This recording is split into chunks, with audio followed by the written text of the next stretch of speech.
To turn on Messenger notifications on the Huawei Watch Fit 4, all you simply have to do is first go into the Huawei Health application.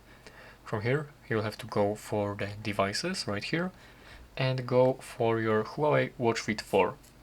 From here, you have to scroll down and go for the notifications.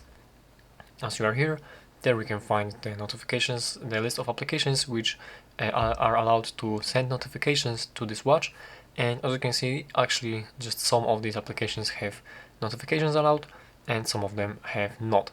So basically, to turn on the Messenger notifications, you will have to find the Messenger application right here in this list of disabled applications.